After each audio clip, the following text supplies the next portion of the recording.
One of the questions we get asked a lot by DofE expedition participants is about water consumption. And in this video, we're going to look at lots of different systems of carrying your water, and we're going to look at the pros and the cons of all these different methods.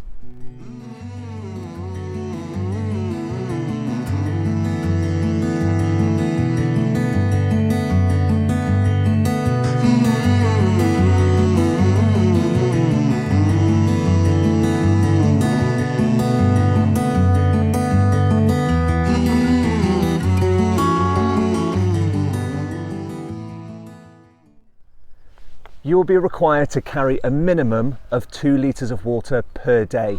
Now, it's highly possible that you'll drink more than 2 litres, especially if you're lucky enough to have a hot expedition. So you're going to need to be resupplied. And we're going to do that in a couple of different ways. Our instructors will carry large water containers, and every time you meet up with those instructors, you'll be able to refill from that central container. The other way is to purify water that comes out of streams high up on the mountain or high in the hills. You can use purification tablets to do that, and those tablets are listed on your kit list depending on which expedition you're coming along on. But we will give you a small stash of those tablets that your team could use in an emergency. The other way to purify the water is to boil it. Now, this isn't a system we use very often for a couple of reasons. Number one, it just takes a little bit of time to boil that water and for it to cool down, but also it uses a lot of gas, and you're only going to have a limited amount of gas within your team.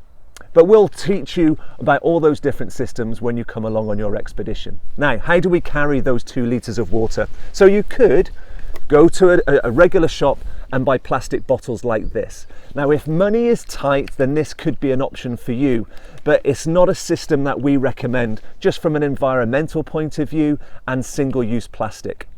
If you do use this system, try and get plastic which is nice and thick and nice and tough and robust.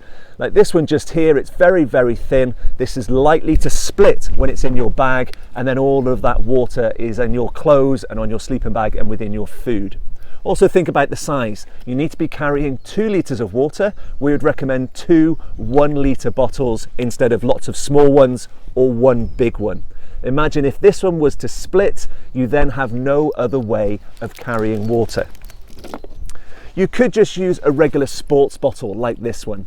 Now, sports bottles come in 500 and 750 mils, so you definitely need 2 of the bigger ones, and also maybe spend a little bit more money and get one with a really good lid. We found that the cheaper sports bottles tend to leak, which is not great. If you can get one where the nozzle completely locks off, that means it definitely won't split in your bag. You could go down the route of having a water bladder like this one, and this is a system that we really like, but again, it's worth spending a little bit more money to get a quality bladder. We found from lots of experience the cheaper ones tend to split, and remember, this will be the only way of you carrying your 2 litres, so spend a little bit more money. The great thing is this goes inside your bag, the pipe comes out the top of the rucksack and comes over your shoulder, which means that the nozzle is near to your face all the time, so you can end up drinking little sips of water all day. It's a nice system, but spend a little bit more money. Our preferred system, and probably the easiest system, is just a regular old water bottle like this one. £5–6 from an outdoor shop. The reason we like this is because they're 1-litre bottles.